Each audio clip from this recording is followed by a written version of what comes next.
Hello friends, स्वागत है आपका हमारे चैनल सफलता का अड्डा पर। और हम कवर कर रहे हैं इसके अंदर ल्यूसेंट की हमारी बुक चल रही थी, यानी कि ल्यूसेंट का हम जो जीके है उसको पढ़ रहे थे। उसके अंदर हम जो वैदिक संस्कृति का जो पार्ट है, जो वैदिक संस्कृति वाला जो चैप्टर है उसको हमने पढ़ा था, उसका हमने एक पार्ट पूरा कर लिया था। और अब आगे बढ़ते हैं, देखते हैं उसके अंदर हमने 47 इसके क्वेश्चन किए थे। अब देखते हैं 48 क्वेश्चन से देखते हैं, अब आगे बढ़ते हैं और देखते हैं इसका आज की जो क्लास है इसका हमारा पहला क्वेश्चन क्या है। तो आज का हमारा पहला क्वेश्चन है, निम्नलिखित में से किसका संकलन ऋग्वेद पर आधारित है। तो निम्नलिखित में यहाँ पर 4 नाम दिए गए हैं। यजुर्वेद दिया गया है, सामवेद, अथर्ववेद एवं इनमें से कोई नहीं। तो निम्नलिखित में से संकलन, किसका संकलन ऋग्वेद पर आधारित है। तो सामवेद का जो संकलन है वो किस पर आधारित है, ऋग्वेद पर आधारित है। किसका संकलन, सामवेद का। अब आगे बढ़ते हैं, देखते हैं अगला क्वेश्चन क्या है। तो अगला क्वेश्चन है हमारा, निम्नलिखित में से कौन प्रस्थान त्रयी में शामिल नहीं है। तो कौन है जो प्रस्थान त्रयी में शामिल नहीं है। तो प्रस्थान त्रयी में भागवत, भगवत गीता या फिर ब्रह्मसूत्र या फिर उपनिषद। तो ये यूपीपीसीएस में 1997 में भी क्वेश्चन ये वाला आया है। तो इसके अंदर अगर हम देखें यहाँ पर इसका सही आंसर क्या होगा, अगर हम इसकी बात करें तो भागवत जो है वो प्रस्थान त्रयी में शामिल नहीं है। क्या, भागवत प्रस्थान त्रयी में शामिल नहीं है।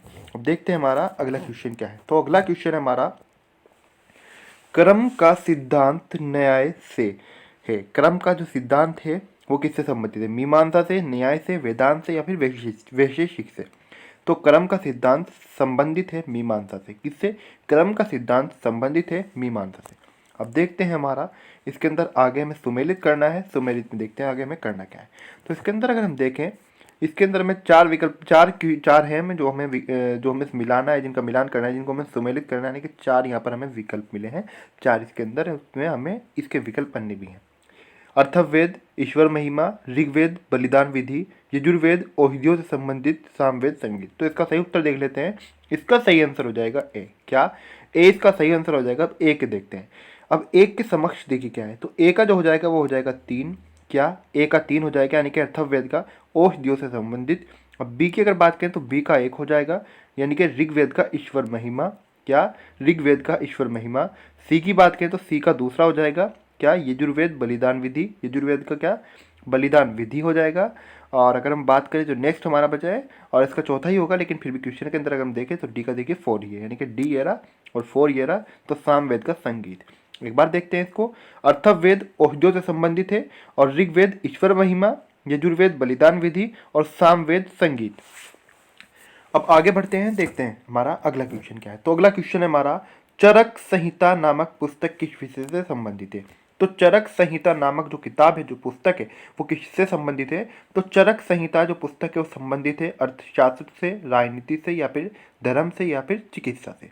ये एमपीपीसीएस में 1993 में आया है। तो ये संबंधित है चिकित्सा से। किससे, चरक संहिता संबंधित है चिकित्सा से। किससे संबंधित है, चिकित्सा से। अब आगे बढ़ते हैं, देखते हैं अगला क्वेश्चन क्या है। अगला क्वेश्चन है हमारा, यज्ञ संबंधी विधि विधानों का पता चलता है। तो यज्ञ संबंधी विधि विधानों का पता किससे चलता है, ऋग्वेद से, सामवेद से, ब्राह्मण ग्रंथों से या फिर यजुर्वेद से। तो इसका सही आंसर हो जाएगा, यज्ञ संबंधी विधि विधानों का पता चलता है। किससे पता चलता है, यजुर्वेद से।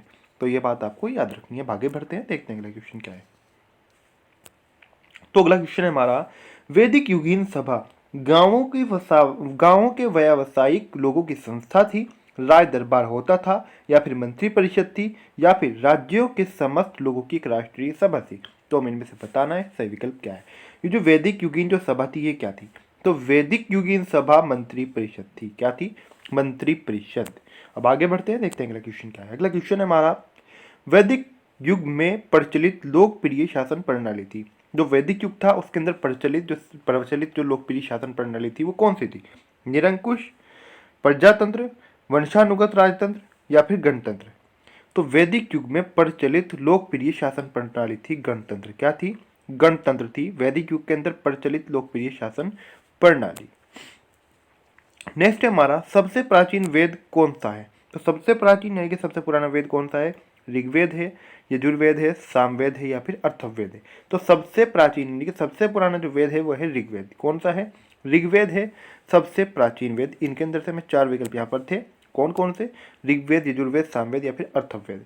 तो इसके अंदर सबसे पुराना सबसे प्राचीन वेद है ऋग्वेद। आगे बढ़ते हैं, देखते हैं अगला क्वेश्चन क्या है। अगला क्वेश्चन है हमारा, निम्नलिखित में से कौन भारतीय दर्शन की आरंभिक विचारधारा है? ये जो नीचे नाम लिखे गए हैं इनमें से भारतीय दर्शन की आरंभिक विचारधारा के बारे में हमें बताना है। तो आरंभिक विचारधारा है इनमें से सांख्य, वैशेषिक, मीमांसा या फिर योग। तो इन चारों में से भारतीय दर्शन की जो आरंभिक विचारधारा है वो है सांख्य। क्या है? सांख्य। आगे बढ़ते हैं, देखते हैं अगला क्वेश्चन क्या है। अगला क्वेश्चन है हमारा, सांख्य, योग, न्याय, वैशेषिक, मीमांसा एवं वेदांत, इन 6 भिन्न भारतीय दर्शनों की स्पष्ट रूप से अभिव्यक्ति हुई है। ये जो यहाँ पर 6 विभिन्न भारतीय दर्शनों के नाम दिए गए हैं, किस किस के? सांख्य है इसके अंदर, योग है, न्याय है, वैशेषिक है, मीमांसा भी है और वेदांत। तो इन 6 में स्पष्ट रूप से अभी जो व्यक्ति हुई है भारतीय दर्शनों की वो किस में हुई है, तो उसके बारे में हमें बताना है। तो इसका सही आंसर हो जाएगा वो हुई है वैदिक युग में। कौन से युग में? वैदिक युग में। अब आगे बढ़ते हैं, देखते हैं अगला क्वेश्चन क्या है। अगला क्वेश्चन है हमारा, निम्नलिखित में से वह दस्तकारी कौन सी है जो आर्यों के द्वारा व्यवहार में नहीं लाई गई? वह दस्तकारी, उस दस्तकारी का हमें नाम बताना है जिसको आर्यों के द्वारा व्यवहार में नहीं लाया गया। आभूषण है, मर्दभांड है जिसे पोट्री कहते हैं, या फिर बढ़ाईगिरी है जिसे काष्ठकारिता कहा जाता है, या फिर लुहार यानी कि लुहारगिरी जिसके पास लोहे वगैरह का काम होता है। तो इसका सही आंसर हो जाएगा जो दस्तकारी है, यहाँ पर 4 दस्तकारियों के हमें नाम दिए गए हैं। तो आर्यों के द्वारा जिसे व्यवहार में नहीं लाया गया है उसको हमें, उसके बारे में हमें बताना है। तो आभूषण और मर्दभांड और बढ़ाईगिरी ये सब तो व्यवहार में लाया गया है, परंतु जो इसके अंदर पूछा गया क्वेश्चन के अंदर, कौन सी दस्तकारी जिसे आर्यों के द्वारा व्यवहार में नहीं लाया गया? तो नहीं, तो लुहार यानी कि लुहारगिरी जो है उससे व्यवहार में नहीं लाया गया है। किसके द्वारा? आर्यों के द्वारा। अब आगे बढ़ते हैं, देखते हैं अगला क्वेश्चन क्या है। अगला क्वेश्चन है हमारा, ये भी, इसमें भी हमें सुमेलित करना है। यहाँ पर सुमेलित, यहाँ पर पहले ही ऑलरेडी सुमेलित हो भी है। यहाँ पर इसका आंसर अगर हम देखें सही तो क्या होगा? इसका आंसर होगा, अगर इसके कूट के हिसाब से अगर हम देखें इसको, तो ए का 1 होगा, बी का 2 होगा, सी का 3, डी का 4। तो देख लेते हैं, आयुर्वेद, ऋग्वेद, कौन किससे संबंधित वेद है? उपवेद। जो यहाँ एक साइड में किसके नाम दिए गए? उपवेद के। दूसरी साइड में जो वेद हैं किनसे संबंधित? जो उपवेद हैं ये, इनसे संबंधित जो ये वेद हैं इनके नाम दिए गए, तो हमें इनके सम्मुखी इनका मिलान करना है। तो आयुर्वेद जो उपवेद है ये कौन से वेद से संबंधित है? तो ये है ऋग्वेद से संबंधित।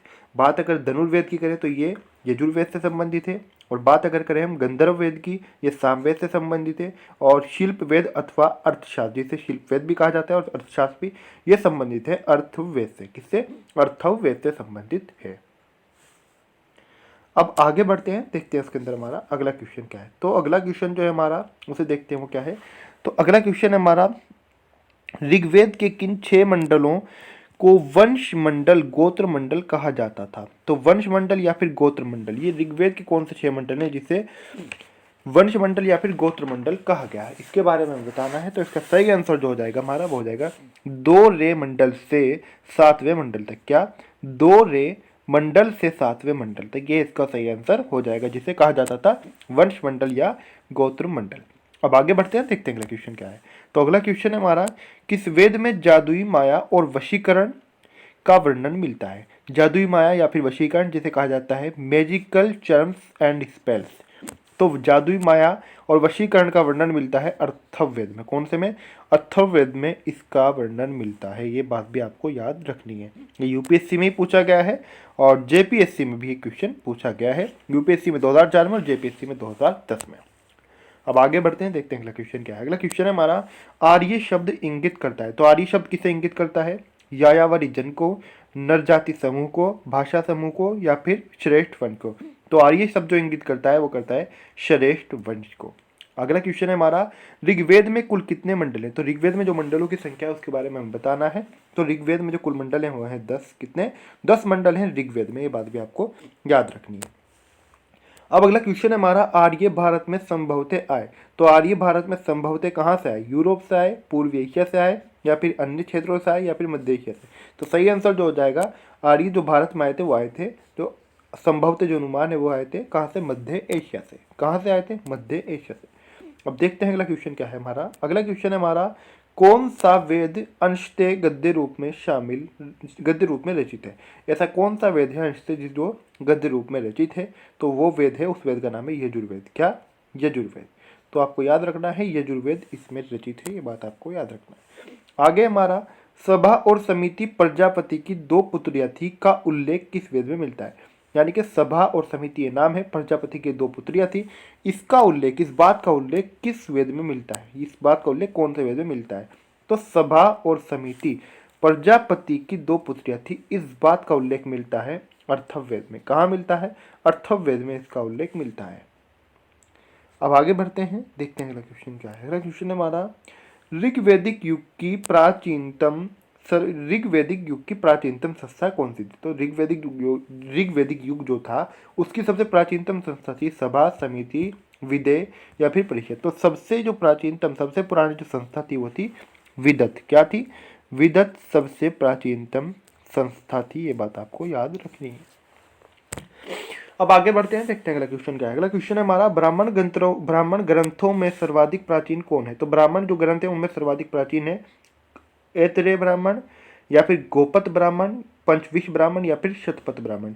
तो सबसे प्राचीन जो ग्रंथ है वो है शतपथ ब्राह्मण। क्या? शतपथ ब्राह्मण।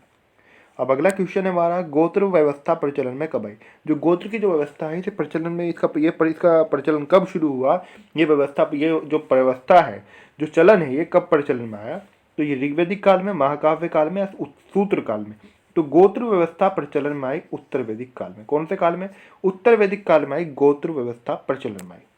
अब देखते हैं अगला क्वेश्चन क्या है हमारा। अगला क्वेश्चन है हमारा, अनुलोम विवाह का अर्थ क्या है? तो अनुलोम जो विवाह होते थे उनका अर्थ क्या है? अनुलोम विवाह, उच्च वर्ण पुरुष का निम्न वर्ण नारी के साथ विवाह, या निम्न वर्ण पुरुष का उच्च नारी के साथ विवाह, उच्च वर्ण की नारी के साथ विवाह, या उच्च वर्ण पुरुष का उच्च वर्ण नारी के साथ विवाह, या फिर निम्न वर्ण पुरुष का निम्न नारी के साथ विवाह। देख लेते हैं, नीचे से ही देख लेते हैं। यानी कि जो निम्न वर्ण है, जो निम्न वर्ण का कोई पुरुष है, कोई व्यक्ति है, उसका विवाह हो जाता है किसके साथ? निम्न वर्ण की, यानी कि उसी वर्ण की कन्या के साथ, उसी वर्ण की नारी के साथ। तो यहाँ पर तो कोई बात नहीं, समानता की बात है। अगर उच्च वर्ण की बात करें तो उच्च वर्ण का पुरुष, उच्च वर्ण का लड़का है तो उच्च वर्ण की नारी, उच्च वर्ण की कन्या, उसके साथ विवाह हो जाता है। यहाँ पर भी समानता आ रही है। अच्छा, अब अगर हम ऊपर जो बी विकल्प है, नीचे से जो तीसरा है, अगर उसकी बात करें इस वाले की, को निम्न वर्ण का पुरुष है और उच्च वर्ण की नारी है, ये यहाँ पर असमानता होगी। यहाँ पर समानता नहीं है, क्योंकि जो पुरुष है वो कौन से वर्ण का है? वो निम्न वर्ण का है, और जो नारी है वो उच्च वर्ण की है, तो असमानता हो गई। अच्छा, एक और चीज, ऊपर जो लास्ट विकल्प बचा, उच्च वर्ण का पुरुष, पुरुष कौन से वर्ण का है? उच्च वर्ण का है, उच्च जाति का समझ सकते हैं। और जो नारी है वो कौन से वर्ण की है? वो निम्न वर्ण की नारी है, तो वो निम्न जाति की नारी है, ऐसा समझ सकते हैं आप इसे। तो उच्च वर्ण का पुरुष है और निम्न वर्ण की नारी है, इनके साथ इसका विवाह हुआ है। तो अनुलोम जो विवाह होते थे उसका जो सही अर्थ होगा वो होगा, जो उच्च वर्ण का कोई पुरुष है और उसका विवाह किससे हो जाए? निम्न वर्ण की नारी के साथ। तो यही कहलाता है अनुलोम विवाह, उच्च वर्ण का पुरुष और निम्न वर्ण की नारी। यही आपको याद रखना है, उच्च वर्ण का पुरुष, निम्न वर्ण की नारी, यही है अनुलोम विवाह। अगला क्वेश्चन हमारा, प्रतिलोम विवाह तब माना जाता था। तो प्रतिलोम विवाह कब माना जाता था? कौन सी स्थिति हो जाती थी? जब उच्च वर्ण का पुरुष निम्न वर्ण की नारी के साथ विवाह कर लेता था। ये देखिए, ये हमने ऊपर यही पढ़ा है, उच्च वर्ण का पुरुष और निम्न वर्ण की नारी। ये देखिए, इसका उत्तर भी यही है, उच्च वर्ण का पुरुष, निम्न वर्ण की नारी। तो ये कौन सा विवाह है? अनुलोम विवाह है ये। तो ये वाला तो नहीं होगा, क्योंकि इसका उत्तर तो ये तो अनुलोम विवाह है और इसका पहला विकल्प ही है। तो ये यहाँ पर क्या पूछा गया है? यहाँ पर पूछा गया है प्रतिलोम विवाह की बात हो रही है। कौन सी विवाह की? तो यहाँ पर बात प्रतिलोम विवाह की हो रही है, तो प्रतिलोम विवाह के बारे में बताना है। अब अगला देखते हैं हमारा क्या है। अगला है हमारा, जब उच्च वर्ण की नारी निम्न वर्ण के पुरुष के साथ विवाह कर लेती थी। यानी कि जो ऊंची वर्ण की जो नारी है वो किसके साथ विवाह कर ले? निम्न वर्ण के पुरुष के साथ। तो यही इसका सही आंसर हो जाएगा। प्रतिलोम विवाह क्या? उच्च वर्ण की नारी किसके साथ? निम्न वर्ण के पुरुष के साथ। और अनुलोम विवाह क्या? उच्च वर्ण का पुरुष निम्न वर्ण की नारी के साथ विवाह कर ले। तो यहाँ पर प्रतिलोम विवाह माना जाएगा, कोई उच्च वर्ण की नारी है और निम्न वर्ण का पुरुष है। अब आगे बढ़ते हैं, देखते हैं अगला क्वेश्चन क्या है। अगला क्वेश्चन है हमारा, वैदिक युग में यव कहा जाता था। तो यव जो कहा गया है वो किसे कहा गया है? वैदिक युग के अंदर यव कहा जाता था जौ को। किसे? जौ को कहा जाता था यव। गेहूं, चावल इत्यादि यहाँ पर विकल्प दिए गए। तो जो होती जौ, जिसे जौ भी कहा जाता है, कुछ लोग कहते हैं जो, ये वाला जो, और कुछ लोग बोलचाल में इसे बोलते हैं ऐसे जौ। यहाँ पर आप इसमें बिंदी आ जाएगा, का जो बिंदी होती है। तो दोनों का मतलब एक प्रकार से एक ही आप समझ सकते हैं, लेकिन यहाँ पर जो लिखा हुआ है मतलब एक ही। जब बोलेंगे, जब इसे जो अंदर से जो ध्वनि आती है वो आती है जो। तो वैदिक युग जो था उसके अंदर यव कहा जाता था किसे? जो को। नेक्स्ट है हमारा, इसके अंदर विरीही शब्द किसके लिए प्रयुक्त हुआ? तो विरीही शब्द जो प्रयुक्त हुआ वो किसके लिए? चावल के लिए। जैसे कि ऊपर अभी गया है, जौ के लिए क्या शब्द आया? यव कहा गया। कौन से युग में? वैदिक युग में। क्या जो बात विरीही की करें तो विरीही को क्या कहा गया? चावल। तो चावल को क्या कहा गया? विरीही। अच्छा, यहाँ पर आगे है अथर्ववेद का अर्थ है, अथर्व का अर्थ है। तो अथर्व जो है इसका क्या अर्थ है? पवित्र, जादू, यज्ञ, स्तुति या फिर दर्शन। तो ये तो तीन तो नहीं होंगे, तीन तो क्या है? गलत है। तो सही आंसर क्या होगा? पवित्र जादू। मात्र जादू नहीं, ये बात भी आपको याद रखनी है। अथर्व का जो सही आंसर हो जाएगा होगा वो होगा क्या होगा? पवित्र जादू। जादू है लेकिन पवित्र है। नेक्स्ट क्वेश्चन है हमारा सुमेलित की। जैसे इसके अंदर सुमेलित करना है तो इसके अंदर जो सही आंसर हो जाएगा, पहले आंसर जान लीजिए। ए सही आंसर है इसका। एक आप देखते हैं, ए का एक है, बी का दो है, सी का तीन है, डी का चार है। आमने सामने, बिल्कुल सामने सामने मिलेंगे। सुमेलित करना है हमें। शिक्षा किससे? ध्वनि शास्त्र, कल्पसूत्र कर्मकांड से, और निरुक्त किससे? शब्द व्युत्पत्ति शास्त्र यानी कि भाषा शास्त्र है, या फिर छंद किससे? छंद शास्त्र है। देखिए आसानी से याद रख सकते हैं। छंद का क्या आ गया? छंद शास्त्र। निरुक्त का क्या आ गया? शब्द व्युत्पत्ति शास्त्र या फिर भाषा शास्त्र। कल्पसूत्र कर्मकांड। शिक्षा ध्वनि शास्त्र। शिक्षा का क्या है? ध्वनि शास्त्र। आराम से बिल्कुल याद हो गया, शिक्षा का ध्वनि शास्त्र।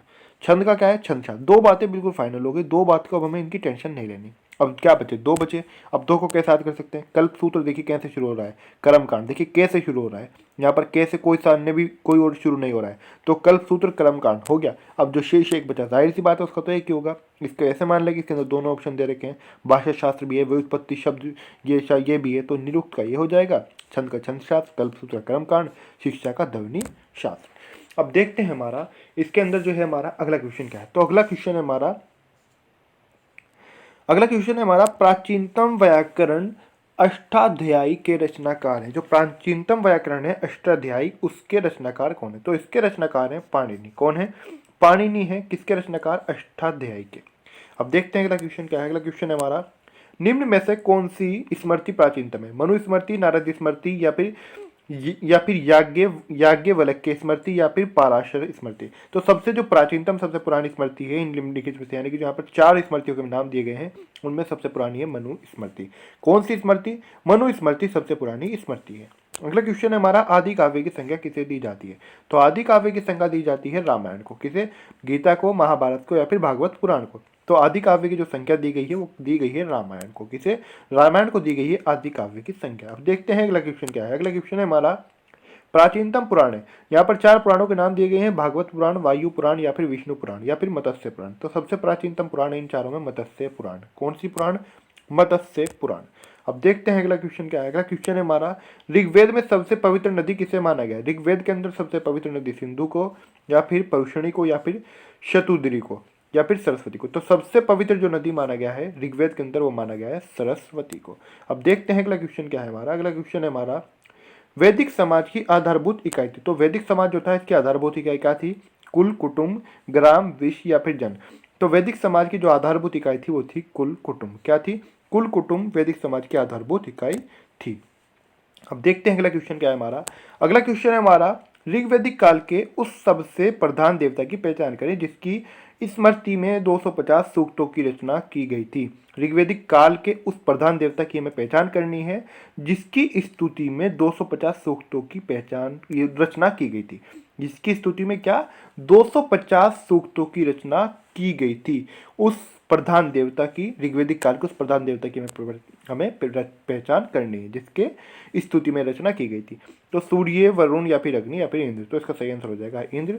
तो इंद्र ही उस प्रधान देवता का नाम है जिसके, यानी कि ऋग्वैदिक काल की हम यहाँ पर बात कर रहे हैं। तो ऋग्वैदिक काल यानी कि उस समय ऋग्वैदिक काल में किसके उस प्रधान देवता की पहचान करनी? इंद्र। इसका सही आंसर हो जाएगा इंद्र की स्तुति में 250 सूक्तों की रचना की गई थी। अब अगला क्वेश्चन है हमारा यहाँ पर, तो इसका सही आंसर इंद्र हो गया। किस वेद में सभा को नरिष्ठ अर्थात सामूहिक वाद विवाद या फिर अनुल्लंघनीय कहा गया है? वे वेद यानी कि किस वेद के अंदर सभा को, जो सभा है उसे नरिष्ठ, सभा को नरिष्ठ अर्थात वाद विवाद या फिर अनुल्लंघनीय कहा गया है? तो ये कहा गया है अथर्ववेद में। किसमें? अथर्ववेद में कहा गया है किसे? नरिष्ठ।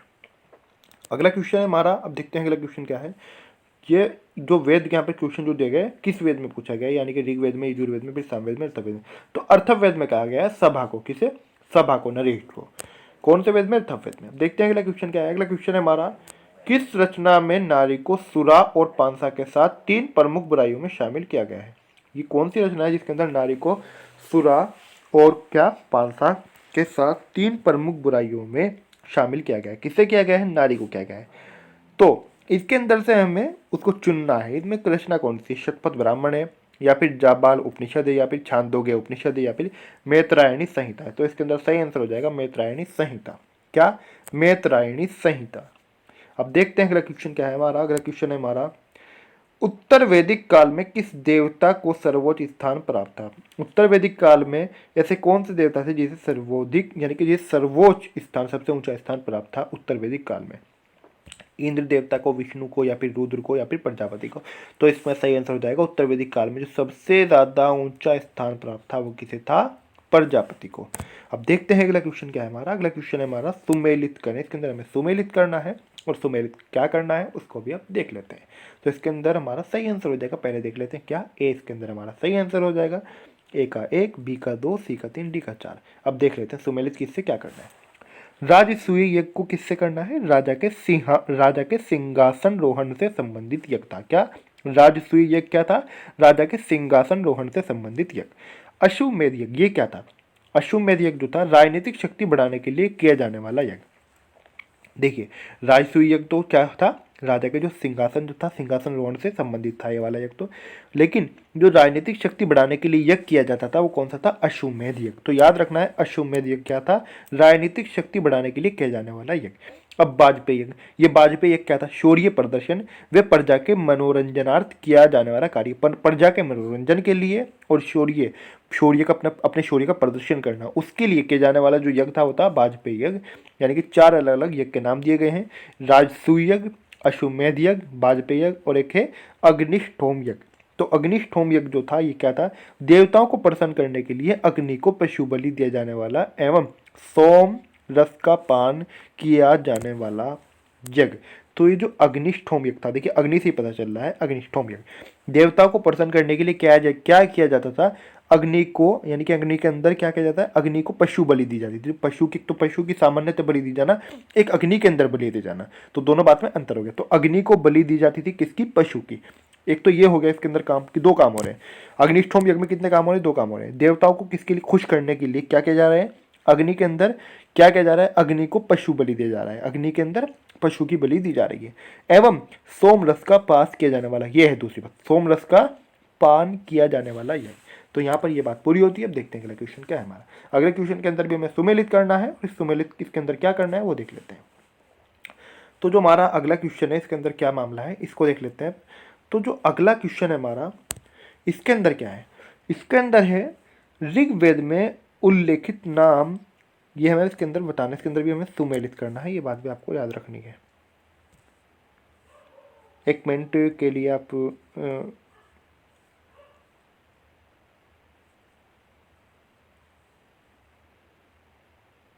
एक मिनट रुके रहिए आप सिर्फ, यहाँ पर क्वेश्चन पूरा हो रहा है फिर ये, ओनली 1 मिनट।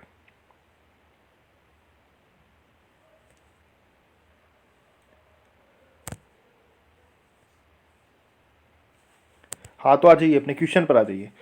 सूची 1 को सूची 2 के साथ सुमेलित कीजिए। तो सूची 1 को सूची 2 के साथ हमें सुमेलित करना है, सूची 1 को सूची 2 के साथ। ऋग्वेद में उल्लेखित नाम इधर दिए गए हैं और आधुनिक नाम जो थे इसके वो इधर दिए गए हैं। अब पहले इसका आंसर देख लेते हैं क्या है। आंसर इसका ए होगा, ए का 1, बी का 2, सी का 3 और डी का 4 होगा।